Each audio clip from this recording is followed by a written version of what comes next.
Semaine dernière, on parlait de les fêtes solennelles de l'Éternel.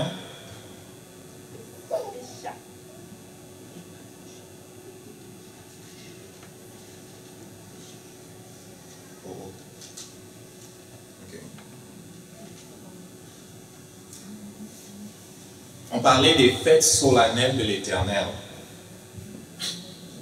Et on disait que plusieurs de ces fêtes-là ont prophétiquement un certain sens. Et plusieurs de ces fêtes-là, le Père sait plus comme d'accomplir des choses avec Jésus-Christ, avec certaines de ces fêtes-là, on a vu. Et on se disait, si le Père a utilisé déjà au moins 3 de ces fêtes-là pour accomplir des choses précises avec Jésus-Christ, est-ce que les 4 autres qui vont suivre, parce qu'il y en a 7, est-ce que les 4 autres qui vont suivre ne s'alignent pas avec certains événements prophétiques que l'Église attend? Moi, je pense que oui. Et beaucoup de biblistes ou bien des gens qui étudient la Bible et les prophéties pensent que oui, que ces fêtes-là, prophétiquement, vont s'aligner avec les événements à venir que l'Église attend. Donc, on va continuer de regarder ça en rendant grâce à Dieu parce qu'il est maître du temps, parce qu'il a décidé pour l'Église comme un calendrier qu'il est en train de suivre, et même pour les nations et le monde, et qu'il a décidé même pour ta vie, parce qu'on avait fini en disant que même pour ta vie, le Père a designé un plan et un calendrier qu'il aimerait bien suivre. Mais ça dépend de nous, surtout pour notre vie, ça dépend de nous. Mais pour ce qui est de la destinée des nations, les chefs de ce monde, les rois de ce monde se sont ligués contre notre Dieu pour s'opposer à lui. Mais la volonté de notre Dieu va prévaloir et c'est son calendrier qui va être suivi jusqu'au bout. Mais pour toi, tu peux rejeter le calendrier de Dieu, mais je prie que tu ne le rejettes pas. Mais pour ta vie, je parle de ta vie. Donc il y a 2 dimensions. Père, nous prions que ce matin encore, alors que nous plongeons le regard dans ta parole, qui est esprit et vie, et par laquelle nous vivons, nous prions, Seigneur, que notre esprit soit rempli, nous prions que notre âme soit alignée sur tes voies, sur tes pensées. Nous prions, Seigneur, que nous puissions voir ce qui s'en vient et nous réjouir parce que nous sommes dans le véritable. Que ton nom soit béni parce que tu es maître du temps et des saisons. Que ton nom soit béni parce que tu es maître même de nos vies. Et que celui qui détruit ne peut pas nous stopper, ne peut pas stopper ce que tu fais avec nous. Que ton nom soit sanctifié au nom de Jésus. Amen. Rappel rapidement. Donc, ces célébrations-là marquent des interventions spéciales de l'Éternel en faveur du peuple. Elle exprime aussi des réalités spirituelles. Comme je l'ai dit, certaines de ces réalités ont été déjà réalisées et certaines sont à venir. La première qu'on a vue, c'était Pécha. Et Pécha, c'est quoi? C'est ce qui a été célébré pour la première fois lorsque le peuple était en Égypte. Je peux le voir dans Exode au chapitre 12. Exode au chapitre 12, il dit: ce mois-ci sera le premier du mois. Le Père a changé leur calendrier en tout cas. Il a dit à partir de maintenant, le mois-ci devient votre premier mois. On se trouvait en ce moment-là aux alentours de mars et avril. Il dit c'est maintenant le premier de vos mois. Et en effet, le mois de mars-avril dans le calendrier hébreu, c'est comme le premier de leur calendrier religieux. Okay? Ce sera le premier du mois. Il dit le 10e jour, tu prends un agneau sans défaut par famille.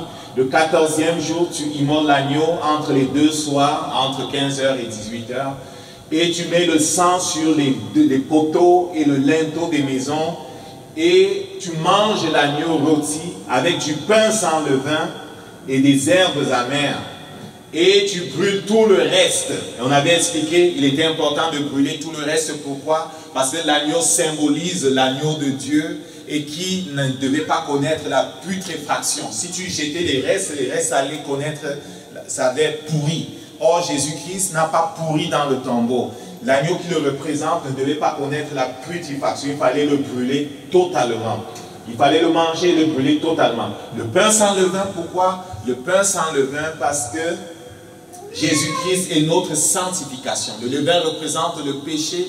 Jésus-Christ a enlevé notre péché, il devait manger du pain sans levain. Pourquoi les herbes amères? Les herbes amères parce que cela leur rappelait les temps de souffrance. 430 ans de souffrance en Égypte, cela leur rappelait qu'ils ont souffert en Égypte pendant 430 ans. Ils devaient manger à la hâte avec les reins sains, les souliers aux pieds, le bâton à la main. Pourquoi? Parce que Parce qu'ils devaient sortir ce jour-là même. L'Éternel devait les délivrer, ils devaient sortir, ils devaient être prêts à partir dès que l'Éternel devait intervenir. C'est aussi pourquoi ils n'ont pas utilisé le levain, parce que quand tu utilises le levain pour faire du pain, cela demande du temps pour lever la pâte. Okay? Donc c'est un peu ça. Et puis quand on regarde Jésus-Christ, qui est notre Pâque, a vraiment accompli ceci. Et il a accompli, comme on l'a vu, exactement à la date.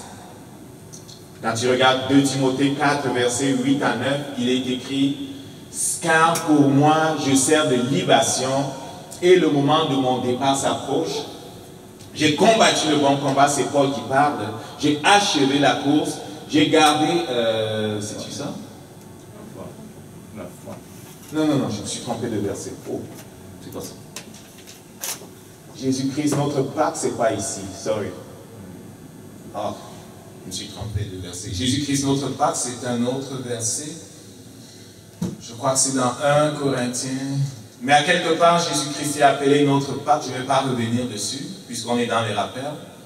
Okay, je ne vais pas revenir dessus. Jésus-Christ est notre Pâque. Il a accompli exactement Péchak.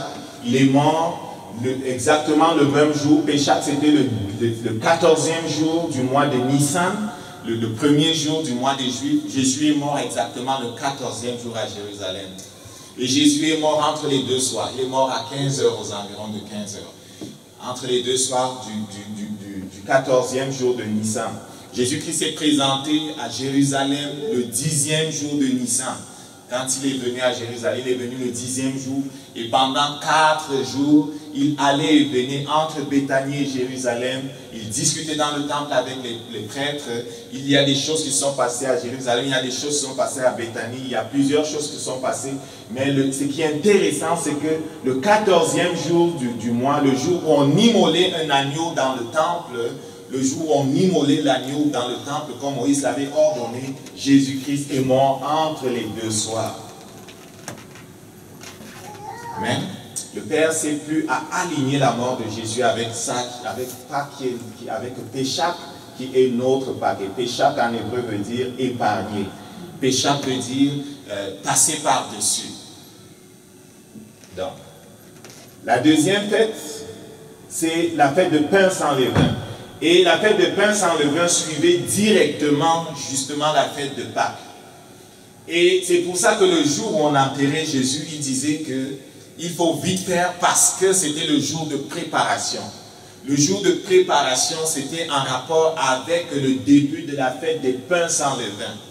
Ok? Et c'était un jour chômé, c'était un sabbat selon la loi.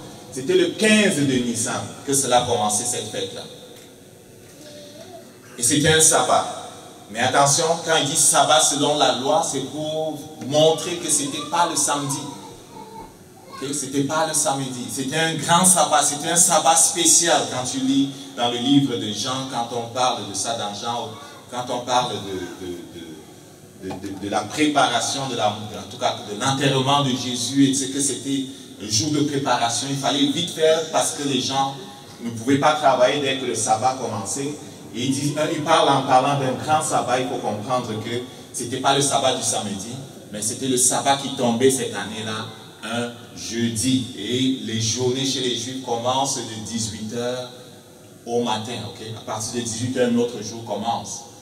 On sait ça, n'est-ce pas? À partir de 18h, un autre jour commence jusqu'à l'autre 18h. Et c'est conforme avec le livre de la Genèse où il dit « un soir et un matin, c'est le premier jour, et un soir et un matin, c'est le deuxième jour, ainsi de suite. » Donc, pain sans levain. Toujours dans Exode au chapitre 12, le premier mois, le 15e jour, et c'est célébré pendant 7 jours. Ok? Le premier jour, une sainte convocation, le 7e jour, une sainte convocation. Et ça a été, cela préfiguré comme on l'a vu, le fait que Jésus-Christ est notre sanctification, le fait que Jésus-Christ a enlevé notre péché, cela préfigurait ça, et Jésus-Christ l'a accompli parfaitement. Et dans 1 Corinthiens 5, versets 7 à 8, le Saint-Esprit a fait écrire ceci. Faites disparaître le vieux levain, afin que vous soyez une pâte nouvelle, puisque vous êtes sans levain, car Christ, notre péchacre, a été immolé. C'était le verset que je cherchais tantôt. Célébrons donc la fête, non avec du vieux levain, non avec du levain de malice et de méchanceté, mais avec des pains sans levain de pureté et de vérité. De quelle fête il s'agit? Il s'agit de la fête des pains sans levain. Il s'agit de la fête de notre sanctification. Ça célébrait notre sanctification. Christ nous a sanctifiés. Il a enlevé notre péché.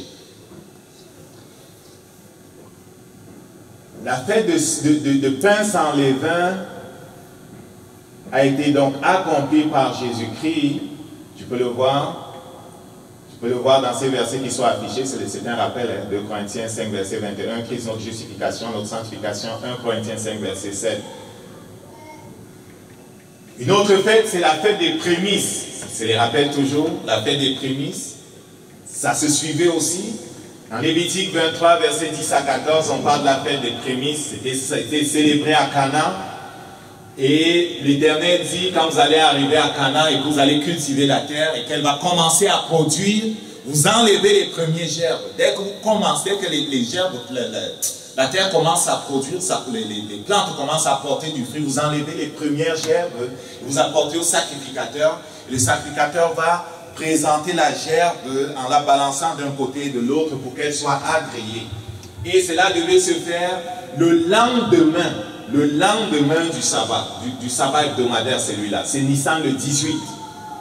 Cela devait se faire le lendemain du sabbat qui était dans la fête, qui était dans la semaine des pains sans levain. Okay?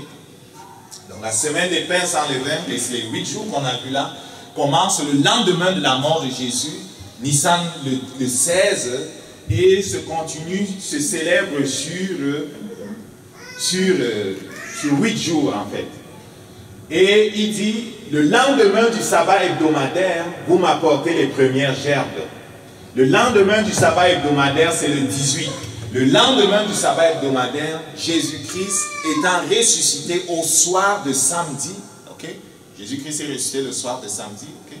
Il est mort mercredi soir, mercredi Nissan le 14, il meurt à 15 h, on le met dans la tombe. Et à partir de 18 h, c'est le 15 qui commence. Okay? Leur calendrier est décalé, c'est le 15 qui commence. Et Jésus-Christ ressuscite le samedi soir, à quelque part après 18 h, ce n'est pas précisé. Il ressuscite à ce moment-là, mais on est dans le Nissan 18 qui commence. Et Jésus-Christ se présente à Dieu prophétiquement comme les prémices de la résurrection. Okay? Jésus-Christ a accompli ça comme étant la prémisse de la résurrection. Il est le premier de la nouvelle création à être ressuscité. Personne n'est ressuscité des morts comme Jésus-Christ l'est ressuscité là avec un corps glorifié. Jésus-Christ est les prémices de la résurrection que le Père veut faire pour nous.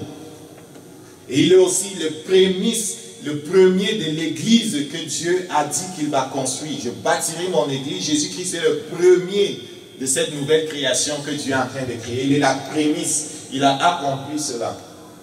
Nissan 18, Jésus-Christ est le premier ressuscité. Ok? Donc, ça illustre la fête des prémices, ça illustre, ou ça parle de la résurrection de Jésus-Christ. Ok? 1 Corinthiens 15, verset 20, Jean 20, verset 17. Et cela préfigure lors de l'avènement de Jésus-Christ, Thessaloniciens 4, verset 1 Thessaloniciens 4, verset 13 à 18, là préfigure la résurrection de ceux qui sont morts en Jésus-Christ. Ok?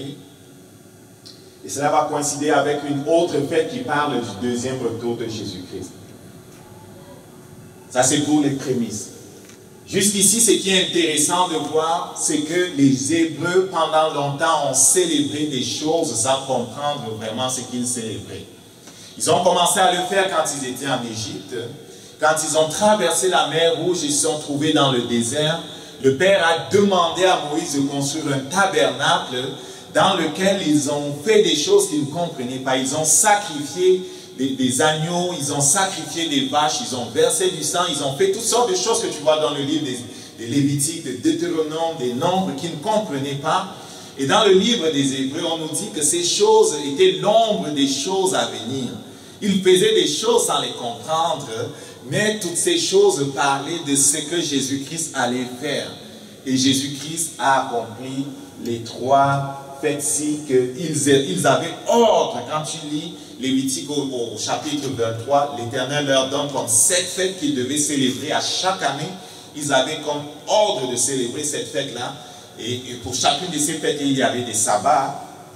Ils célébraient ces choses sans vraiment savoir ce qu'ils étaient en train de faire. Ou ils célébraient, par exemple, en faisant le sacrifice de l'agneau, l'expiation et tout ça. Mais ils pensaient que ces choses-là enlevaient vraiment le péché. Mais on sait tous que le sang des agneaux et le sang des animaux n'enlèvent pas vraiment le péché. Mais quand ils sacrifiaient un agneau, ils mettaient vraiment la main sur la tête de l'agneau. Ils transféraient leur péché sur la tête de l'agneau avant que le sacrificateur tue l'agneau. Ils faisaient tout ce qu'il faut faire. Et on prenait le sang de l'agneau, on mettait sur les cornes de l'autel de sacrifice. Les cornes représentent la puissance du sang de Jésus. Ils faisaient ces choses sans les comprendre. On prenait le sang de l'agneau une fois par année, on entrait dans le lieu saint, on le mettait sur ce qui recouvrait le tabernacle, le propitiatoire, afin que Dieu ne regarde pas comment le peuple brise la loi. Parce que dans le tabernacle, qu'est-ce qu'il y avait? Il y avait les tables de la loi, il y avait le propitiatoire en or sur lequel le grand prêtre versait du sang, des gouttes de sang. Ces gens-là faisaient ça sans savoir ce qu'ils faisaient. Mais Christ a vraiment couvert, il est notre justification. Christ a couvert nos péchés. Quand le Père regarde le sang de Jésus-Christ, il ne peut pas voir qu'on a brisé la loi. Et il faisait ça sans comprendre. Et dans ce que Jésus-Christ a accompli à la croix, cela a été parfaitement accompli, toutes ces fêtes que j'ai dit là. Et quelque chose que j'ai dit une fois, c'est que même quand Jésus-Christ était à la croix à Jérusalem, Dieu s'est arrangé pour que Jésus-Christ soit crucifié à la place pratiquement où Abraham, des années en avant, avait essayé d'offrir son fils. Le mont Moriah se trouve à cette place-là. Le mont Moriah se trouve là où Jésus-Christ a été crucifié. Et le Père s'est arrangé. Il est vraiment maître du temps. Il veut que tu comprennes quelque chose. Le Père est maître du temps. Il est maître des choses. Et il annonce à l'avance ce qu'il va faire. Et même pour ta vie, je suis en train peut-être de parler des destinées des nations, mais il veut que tu comprennes que même pour ta vie, le Père est maître de ta vie. Et le Père veut annoncer à l'avance ce qu'il va faire dans ta vie. Il y a un livre dans le ciel qui porte ton nom. Quand tu lis le psaume 139, les versets 16 et 17, David par le Saint-Esprit disait: avant qu'aucun de mes jours ne commence, tu les as tous écrits dans ton livre, quelque part c'est écrit, c'est le livre des destinées. Le Père veut te révéler ces choses-là. Et le Père, avec ses anges et le Saint-Esprit, veulent travailler pour que ces choses-là soient accomplies dans ta vie. Il ne s'occupe pas simplement du monde, il s'occupe aussi spécifiquement de toi. Oui, je parle aujourd'hui des choses qui touchent à l'Église. Tu peux dire que ouais, c'est beau, le Père est vraiment en train de focuser à faire arriver les choses qui touchent à l'Église, mais il s'occupe spécifiquement de toi. Et à propos du temps, de ta destinée, de ce qui va arriver dans ta vie, il veut que tu collabores avec lui pour que ça l'arrive. Et quand je vois comment il aligne les choses avec ce qu'il a dit, je dis que le Père est capable d'aligner ta vie avec ce qu'il a dit. Amen. Donc pour revenir à ce que le Christ a accompli, je dis que le Père ne sait plus de faire que Christ soit crucifié sur le mont Moriah. Il ne sait plus de faire en sorte que lorsque Jérusalem tombait, quand Nebuchadnezzar arrivait, dans les années 600, j'oublie exactement la date, quand Nebuchadnezzar arrivait et que Jérusalem chutait, il s'est arrangé pour que Jérémie et certains de ses serviteurs aillent dans le temple, prennent le tabernacle, l'arche de l'alliance et la cachent en dessous de la montagne où quelques années plus tard, Jésus-Christ allait mourir. vous avez dit ça une fois, n'est-ce pas? On a retrouvé l'arche de l'Alliance. C'était en dessous de là où Jésus-Christ a été crucifié. Lorsque la montagne a tremblé ce jour-là, il y a eu des craques qui ont fait en sorte que le sang qui a coulé descende tout droit et touche le propitiatoire. Et on a retrouvé ça, je n'ai pas le temps d'aller là-dedans, on a retrouvé l'arche de l'Alliance, c'est caché actuellement à Jérusalem. Eux, ils ont envie de construire le 3e temple, ils vont le construire, par exemple. Ils vont remettre l'arche dedans, ils vont reprendre les sacrifices. Et Jésus-Christ a dit, je suis venu au nom de Dieu, vous ne me recevez pas, qu'un autre vienne à son nom, vous le recevrez. Ils vont reconstruire, ils vont repartir les sacrifices. Et un autre dont a parlé Jésus reviendra. Un autre dont a parlé le prophète Zacharie arrivera à l'Antéchrist. Ils vont le recevoir. Okay? Moi, j'étais en train de dire, le Père a réussi à mettre l'arche de l'Alliance en dessous de là où on a planté la croix. Quand ça a tremblé, le sang est descendu jusqu'à dessus. Le Père est puissant, il est maître des situations. Et il ne contrôlerait pas ta vie, mon ami. Cesse de t'inquiéter, le Père contrôle ta vie. Amen. Il y a quelqu'un, le Père contrôle ta vie. Il est au contrôle. Le Père est au contrôle.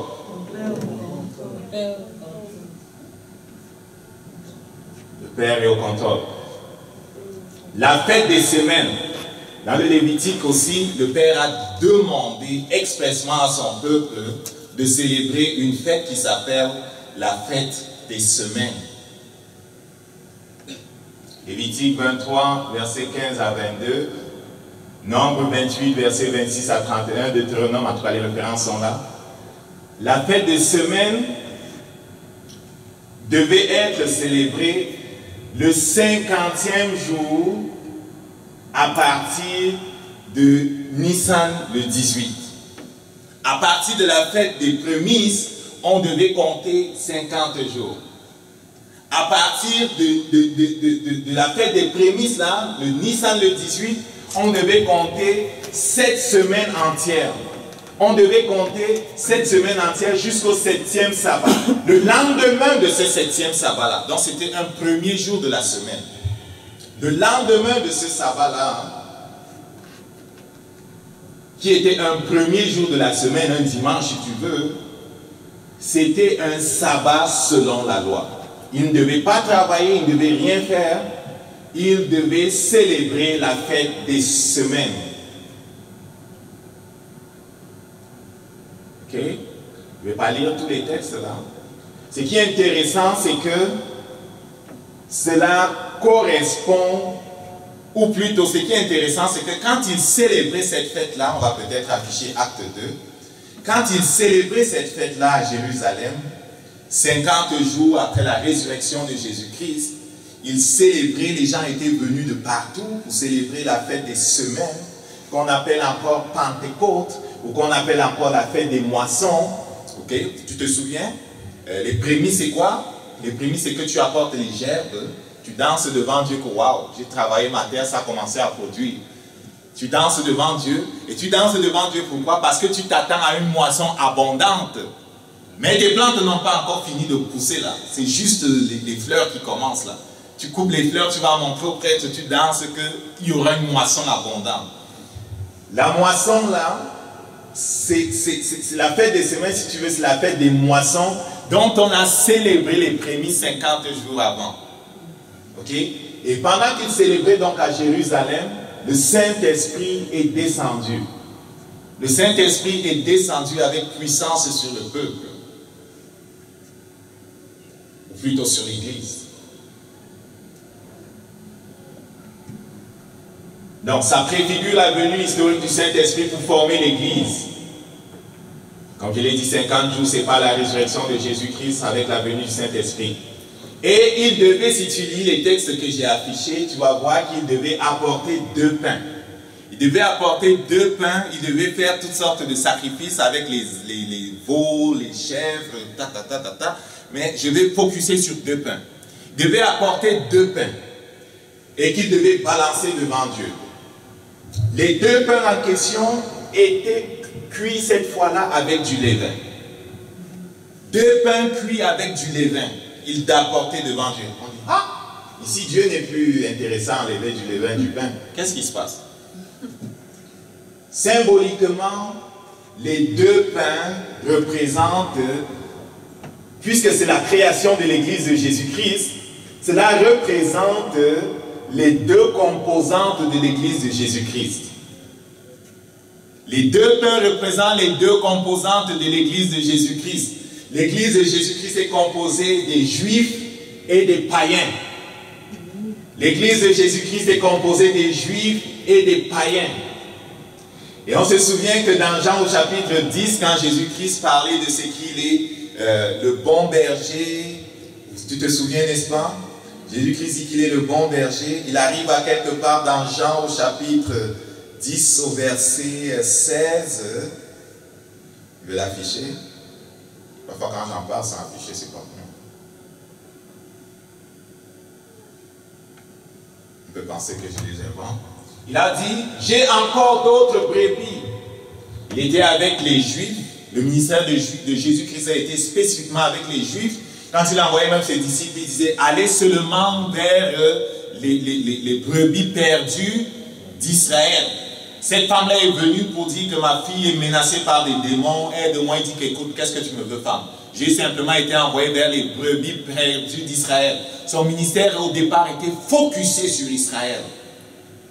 Mais quand il s'en va au ciel, il dit, allez par tout le monde. Et il leur dit d'aller partout, au-delà d'Israël. Il dit d'aller au-delà d'Israël, d'aller dans le monde. Okay? Ici, les deux pains, j'ai dit, représentent, il dit, j'ai encore d'autres brebis qui ne sont pas de cette bergerie. Qui est cette bergerie? Cette bergerie, c'est ceux qu'il a entraînés pendant qu'il était sur la terre. C'est le troupeau qui est constitué juste des Juifs au début. Il dit, celles-là, les autres brebis-là, il faut que je les emmène. Elles entendront ma voix. Il y aura un seul troupeau. De deux troupeaux, le Père aspire à faire un. Et je dis les deux pains que l'on représente à la fête des... C'est quelle fête encore là? À la fête des moissons, représentent les constituantes de l'Église, les Juifs et les païens que nous sommes. Et les pains sont faits avec du levain, pourquoi? Parce que les deux ne sont pas purs. Autant les Juifs que les païens ne sont pas purs. Ok? Autant les Juifs que les païens ne sont pas purs. Lorsque tu regardes les pierres là, Paul s'en va dans l'église chez les païens, Pierre mangeait avec les païens, et puis quand les gens qui viennent de Jérusalem arrivent, Pierre se met à l'écart, et les autres se mettent à l'écart, ils font les hypocrites. Ils n'étaient pas purs, ils étaient sauvés, mais il y avait encore des choses.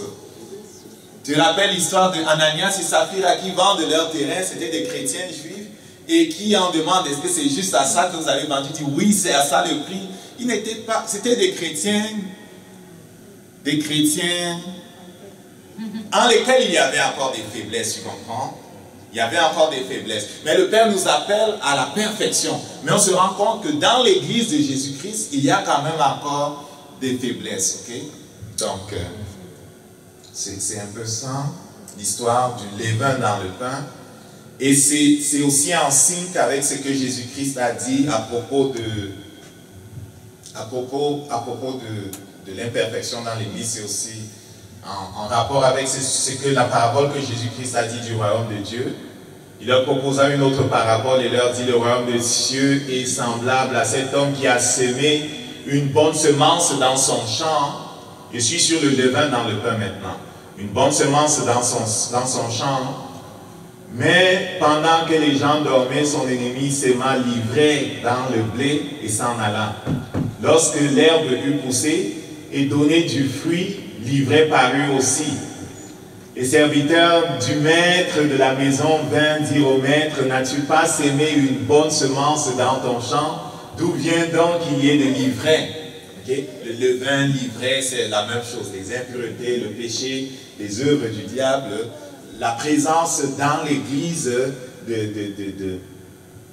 des choses qui ne sont pas parfaites encore. C'est pour ça qu'il dit, puisque vous êtes ressuscités, enlevez du milieu de vous les impuretés, enlevez du milieu de vous le levain, enlevez du milieu de vous ci et ça, parce que on est ressuscité, mais notre âme n'est pas encore sauvée.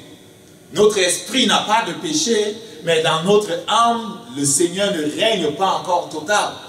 C'est ça qu'il dit, ne vous conformez pas au siècle présent, mais soyez transformés par le renouvellement de votre âme. La perfection n'est pas encore dans notre âme. La perfection est dans notre esprit. La perfection n'est pas encore dans notre âme. Et même quand tu regardes l'Église, Satan a ses agents dans l'Église. Il y a l'ivraie dans l'Église de Jésus-Christ. Et il a prévu de l'enlever seulement à la fin. Je te laisse lire la suite de ceci. Okay? On va revenir à notre slide sur la fête de quoi? C'est la fête des semaines.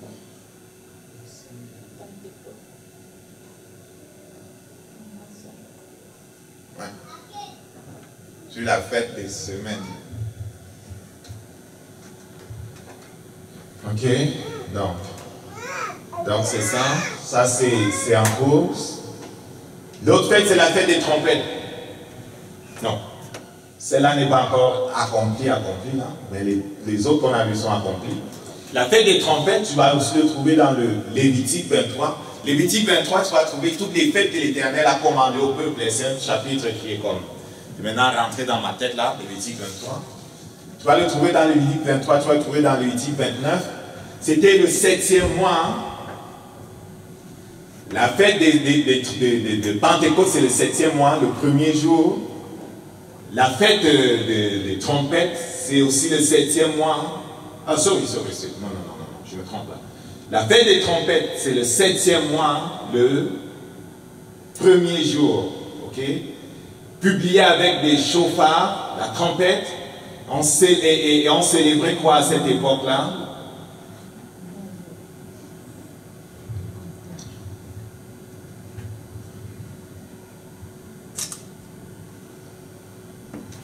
Je vais lire. Je pense que c'est mieux que je lise. Lévitique 23, verset 23-25. Lévitique 23, verset 23-25.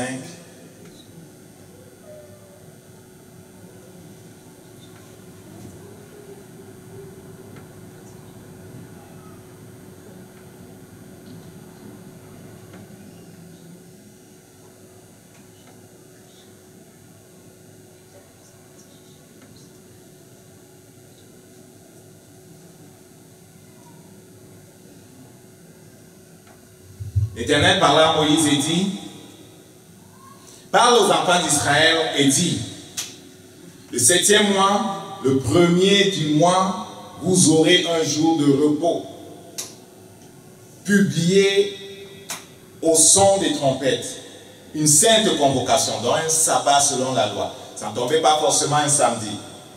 Quand ça tombait n'importe quel jour de la semaine, c'était un sabbat selon la loi. On ne faisait rien, on ne travaillait rien. On allait faire ce que Dieu avait commandé de faire. Vous ne ferez aucune œuvre servile, vous offrirez à l'Éternel des sacrifices consumés par le feu, des holocaustes.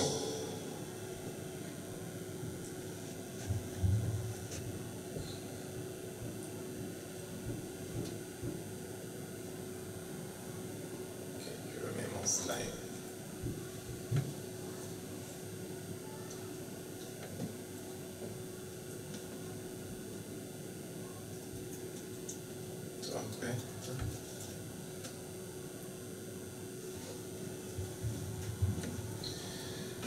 C'est une célébration qui a un caractère prophétique qui va trouver sa réalisation dans le rassemblement futur d'Israël après sa longue dispersion. Comme c'est une fête qui intervient une longue période après la Pentecôte, les exégètes bibliques, là, les biblistes, ont dit, parce que la trompette dans la parole de Dieu représente, c'est un outil qui était utilisé pour avertir le peuple. Quand l'ennemi approchait pour avertir le peuple, ils disent que cela correspond à l'ère de l'Église, cela correspond à l'ère du Saint-Esprit, c'est-à-dire à la période qui va comme achever l'ère de l'Église. La fête des trompettes, lorsqu'elle va intervenir, prophétiquement, l'Église aura cessé son travail. Le Saint-Esprit à travers l'Église aura cessé son travail. Et Ézéchiel 33, Ésaïe 18 que j'ai mis là, parle de la trompette comme un instrument pour avertir le peuple. Et chaque fois que c'était utilisé, c'était comme un appel au peuple pour s'humilier devant Dieu.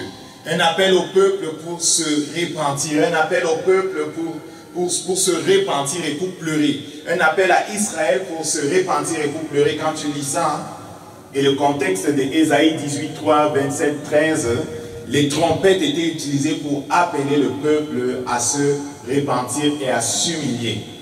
Et parce que c'est une fête qui arrive avant une autre fête qui est le 10e de ce mois-ci, le 7e mois, et qui est la fête des expiations, qu'on va voir après, où le peuple d'Israël était appelé à se lamenter et à jeûner devant Dieu. Les biblistes pensent que cela correspond au moment où, selon ce que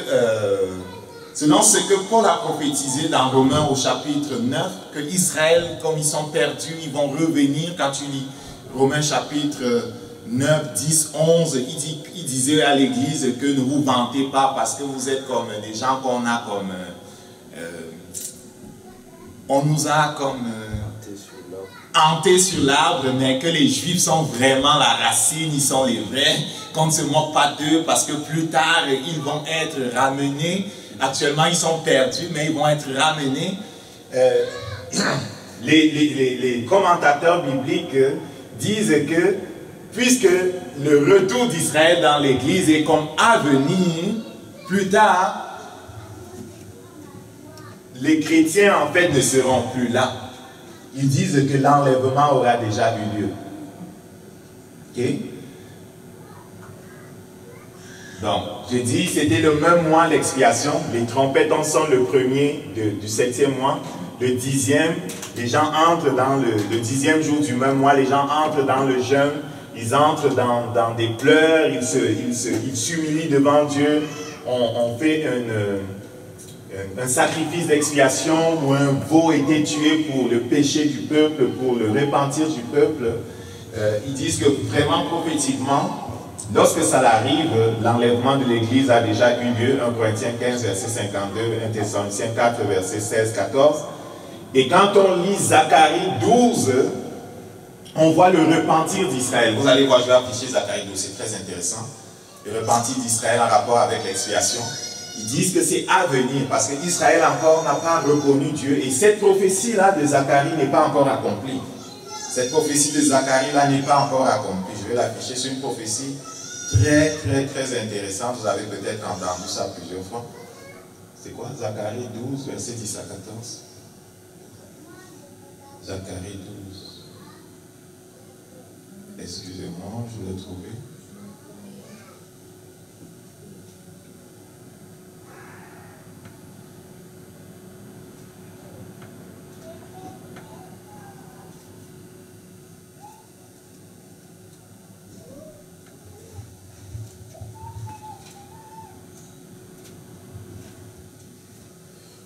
Zacharie 12, je vais dire à partir du verset 1. Tout Zacharie là, 12, là c'est très important. Je ferai de Jérusalem une coupe d'étourdissement pour tous les peuples d'Alentour et aussi pour Juda dans le siège de Jérusalem.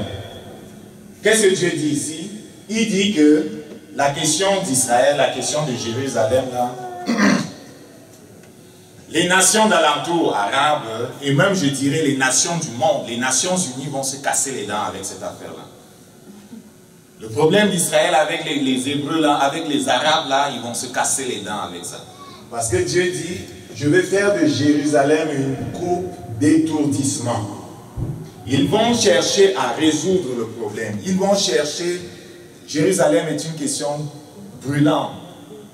Quand les Nations Unies décidaient de ce que la terre devait être partagée entre les Arabes et puis les Hébreux, il avait été décidé que Jérusalem devait être aussi partagée en deux. Les Palestiniens devaient avoir un côté pour leur capitale et les Juifs devaient avoir une autre partie pour leur capitale. Mais à date, personne n'occupe Jérusalem comme capitale. La capitale de l'Israël, c'est Tel Aviv. Et les Palestiniens eux-mêmes ont toutes sortes de problèmes. Personne n'occupe Jérusalem. Et on se casse non seulement pour Jérusalem, mais on se casse pour tous les territoires qui sont ceux que David avait comme royaume. Okay? Il dit, je ferai donc de Jérusalem une coupe d'étourdissement pour tous les peuples. Ça se passe en ce moment et il n'y aura vraiment pas de solution définitive. Sauf l'Antéchrist qui peut-être va réussir à tromper les gens avec une solution sur Jérusalem. C'est pour ça qu'il sera accueilli par tout le monde. Parce qu'actuellement, personne n'a proposé une solution qui satisfasse tout le monde. Donc, on est dans des événements qui ne sont pas encore arrivés, mais qui vont arriver bientôt. Je vais continuer ma lecture. En ce jour-là, je ferai de Jérusalem une pierre pesante pour tous les peuples. Tous ceux qui la soulèveront seront meurtris et toutes les nations de la terre s'assembleront contre elle. À un moment donné, tout le monde va se tourner contre eux. En ce jour-là, dit l'Éternel, je frapperai d'étourdissement tous les chevaux et de délire tous ceux qui les monteront, et j'aurai les yeux ouverts sur la maison de Juda quand je frapperai d'aveuglement tous les chevaux des peuples. Il y a quelque chose qui va se faire, les gens vont se lever contre Jérusalem, aller contre ça, contre cette nation. Ils vont avoir des problèmes avec Dieu parce que Dieu lui-même est derrière cette affaire-là. Dit, les chefs de Juda diront en leur cœur, les habitants de Jérusalem sont notre force, par l'Éternel des armées leur Dieu. En ce jour-là, je ferai des chefs de Juda comme un foyer ardent parmi le bois, comme une torche enflammée parmi les gerbes. Ils dévoreront à droite et à gauche tous les peuples d'alentour, et Jérusalem restera en place à Jérusalem. Ce ne sera pas la capitale de quelqu'un d'autre. C'est à partir de Jérusalem que Jésus-Christ va régner sur le monde. Okay? L'Éternel sauvera d'abord les tentes de Juda, afin que la gloire des nations de la maison de David, la gloire des habitants de Jérusalem s'élève au-dessus de Juda. Je vais venir à mon verset 10. En ce jour-là, l'Éternel protégera les habitants de Jérusalem, et le faible parmi eux sera dans ce jour comme David. La maison de David sera comme Dieu, et comme l'ange de l'Éternel devant eux. En ce jour-là, je m'efforcerai de détruire toutes les nations qui viendront contre Jérusalem. Alors je rependrai sur la maison de David. Ça correspond à ce que... Je rependrai sur la maison de David. Voici notre verset. Le 7e mois, il dit, vous sonnez la tempête. Le premier jour du mois, vous pleurez, vous faites des jeûnes, vous pleurez devant moi. Et le 10e, l'expiation, vous amenez un veau que vous tuez pour enlever votre péché, ok? Parce que ce n'est pas encore arrivé, les gens disent que cela correspond aux pleurs de Jérusalem lorsqu'ils vont reconnaître Jésus-Christ. Il dit, je répandrai sur la maison de David et sur les habitants de Jérusalem un esprit de grâce et de supplication. Les supplications, c'est le fond de la fête des trompettes, les pleurs, les jeûnes, les supplications. Ils tourneront les regards vers moi, c'est lui qu'ils ont percé. Jésus-Christ, quand il va leur apparaître, quand il va venir, il ne cachera pas ses plaies. Il ne cachera pas les côtés qu'on avait percés. Et plusieurs qui ont vu Jésus en apparition, parfois il les laisse voir ses mains trouées, il les laisse voir son côté, il les laisse voir même parfois sa tête qui a été brisée, ok, qui a été comme avec les épines, il les laisse voir ça. Et les Juifs vont voir Jésus-Christ et ils vont voir qu'il l'avait abandonné, il l'avait crucifié. Parce que c'est eux, les grands prêtres et les autres, oui c'est Dieu qui l'avait permis, mais c'est eux qui l'ont rejeté, qui l'ont crucifié. Alors, il va répandre sur eux un esprit de grâce et de supplication. Ils tourneront les regards vers moi, c'est lui qu'ils ont percé. S'ils tournent les regards vers Jésus qu'ils ont percé, il faut que Jésus-Christ soit là. Il faut que Jésus-Christ soit revenu. Vous comprenez? Il y a un texte dans Thessaloniciens qui dit que l'Éternel posera ses pieds sur le mont des Oliviers. Les anges ont dit, pourquoi restez-vous là, regardez le ciel. Ce même Jésus que vous avez vu partir reviendra de la même façon que vous l'avez vu s'en aller. Les anges ont-tu dit ça? Les anges l'ont dit, cela va se faire. Jésus-Christ va descendre, va poser ses pieds sur le mont des Oliviers comme cela a été dit. Et à Jérusalem, quand il va se présenter, les gens vont le voir, les gens vont pleurer. Ils vont pleurer comme comment on l'avait rejeté.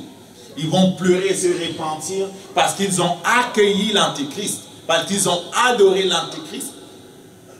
Est-ce que vous comprenez ce qui va se passer?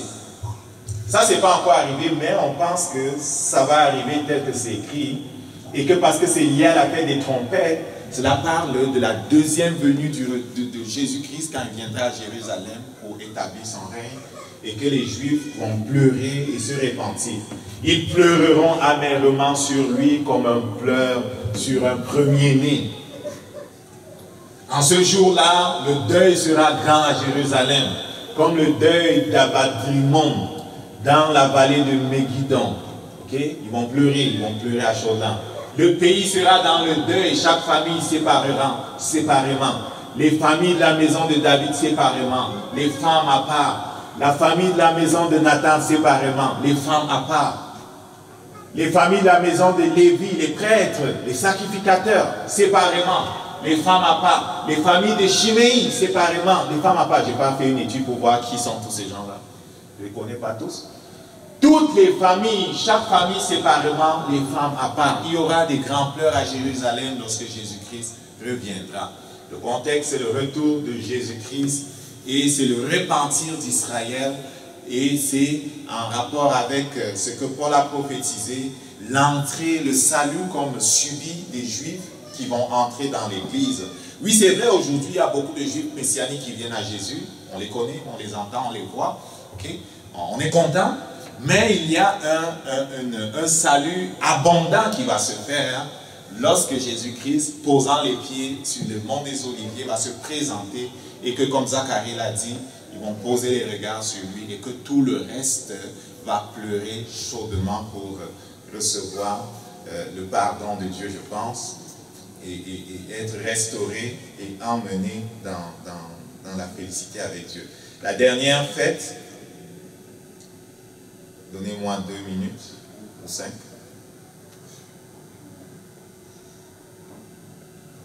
Je vous ai dit les expiations là. On a vu l'expiation, c'était le 10e jour. Okay? C'est la fête des tabernacles. La fête des tabernacles, ça se trouve aussi dans Lévitique 23.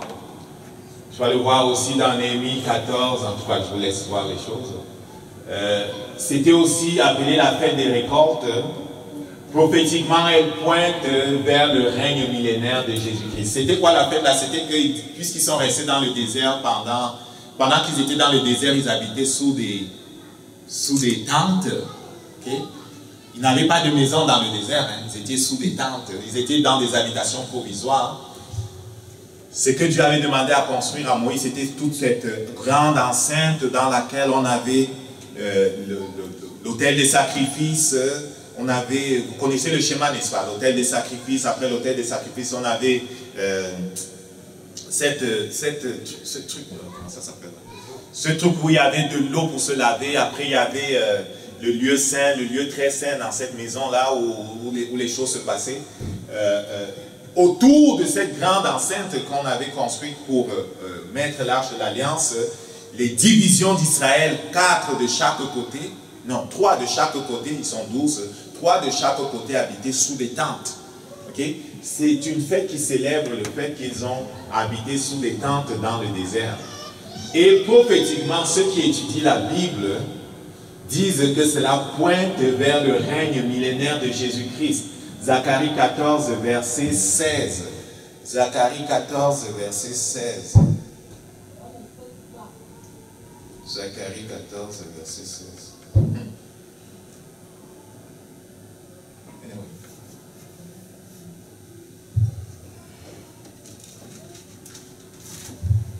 Zacharie 14.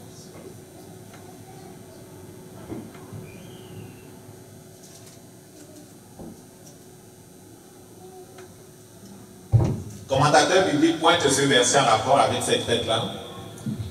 Tous ceux qui resteront de toutes les nations venues contre Jérusalem monteront chaque année pour se prosterner devant le roi, l'Éternel des armées, pour célébrer la fête des tabernacles. Tous ceux qui resteront. Qu'est-ce qui va se passer? Qu'est-ce qui se passe quand Jésus descend à Jérusalem? Quand Jésus descend et que ses pieds se posent à Jérusalem, en fait, il descend pour détruire l'Antéchrist. Vous savez ça, n'est-ce pas? On est à la fin des 7 ans des tribulations. l'Antéchrist a fini de faire son travail, son temps est arrêté, son temps est fini, Jésus-Christ descend, Jésus-Christ le détruit, et Jésus-Christ instaure son règne. Et tous ceux qui étaient venus pour, étant tout ce que l'Antéchrist avait comme armée est détruite. Okay? Tous ceux qui étaient liés avec eux sont détruits. Il dit tous ceux qui resteront donc des nations. Parce qu'il y aura comme un rassemblement des nations avec l'Antéchrist contre ceux qui craignent Dieu et Jésus-Christ. Et quand Jésus vient pour établir son règne, il les détruit l'Antéchrist, il établit son règne à Jérusalem.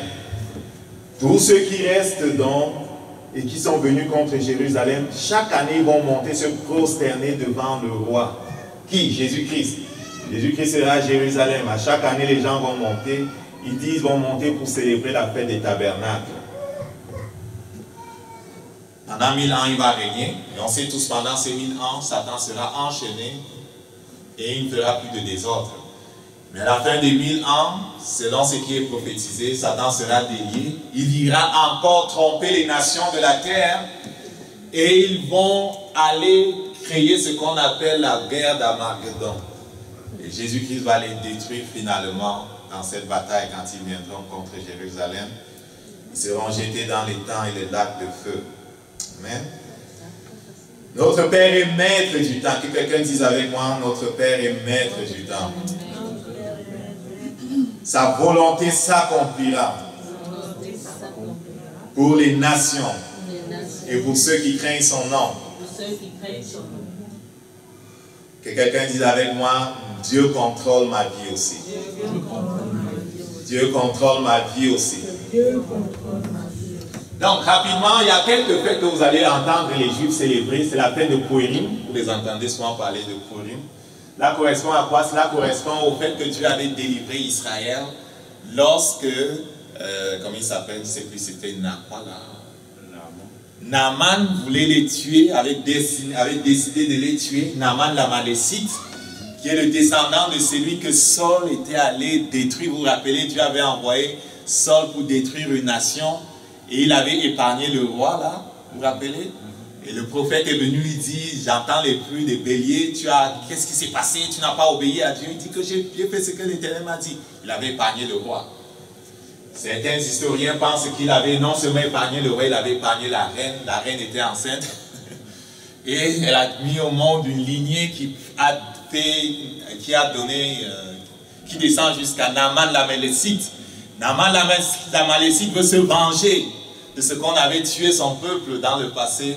Et décide de partir cet édit-là qui devait détruire tous les Juifs qui habitaient sur la terre à cette époque-là. Esther, qui est reine, s'en va après un jeûne de 3 jours rencontrer le roi et par la puissance de Dieu déjoue ce plan-là. Donc chaque année, vous allez entendre les Juifs fêter ça, c'est Purim. Il y a la fête des dédicaces, rapidement, c'est intéressant, j'ai regardé la fête des dédicaces. L'Éternel n'a pas commandé de célébrer ça par exemple, vous n'allez pas le trouver dans Lévitique 23, ok? C'est juste que vous voyez, les Juifs célèbrent ça. C'est très intéressant la fête des dédicaces parce que cela s'appelle Hanouka. Hanouka, ça vous dit quelque chose? Dédicace en hébreu. C'était célébré le 25 de Kilev. Kilev, c'est entre à peu près décembre dans le calendrier hébreu. C'était célébré le 25e jour de Kilev. Et pendant 8 jours, à chaque jour, ils allumaient comme une bougie. Dépendamment des traditions, soit ils allumaient une bougie pour arriver à 8 bougies allumées le 8e jour, ou bien ils éteignaient une bougie en tout cas, et 8 bougies allumées au début, et puis ils en éteignaient une chaque fois. Cela célébrait quoi? Cela célébrait la purification du temple par Judas Maccabée. On n'a pas les livres de Maccabée dans les canons, mais tu vas le trouver dans les livres catholiques. 1 Maccabée et 2 Maccabée qui parlent de l'histoire de comment la nation d'Israël a souffert sous Antiochus, qui était le roi, si je ne m'abuse, C'était-tu le roi des Syriens, Antiochus? Anyway, c'était un roi païen qui a imposé aux Juifs d'adorer quelqu'un d'autre et qui est entré dans le temple, un peu comme l'Antéchrist va le faire. Il est entré dans le temple, il a désacré le temple, il a pollué l'autel des sacrifices. Et plus tard, Judas Maccabée, en 65, après avoir vaincu ce roi-là à Jérusalem, va comme purifier à nouveau le temple et l'autel de sacrifice sera rebâti et ils vont repartir les sacrifices le 25e jour du mois de décembre.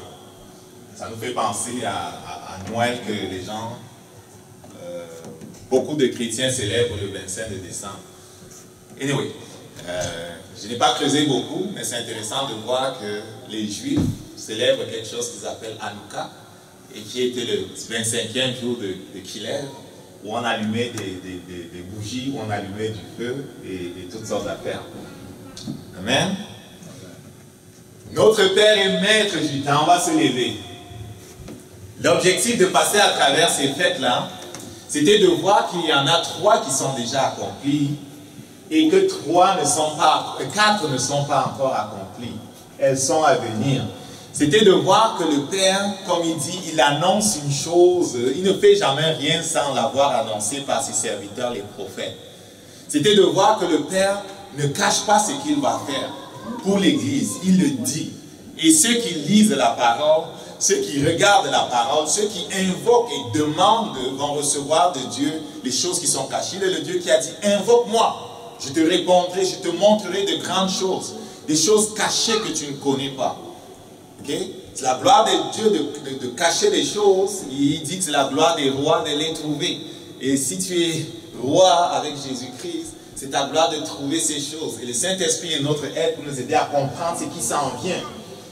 Et on peut, en regardant à ce que le Père se plaît à annoncer les choses avant qu'elles soient accomplies, se réjouir de ce que le Père veut nous dire, ce qu'il veut faire avec nous. Et je pense que le Père veut faire de grandes choses avec toi. Il veut faire de toi quelqu'un d'important. Il veut faire de toi une porte du ciel dans ta famille.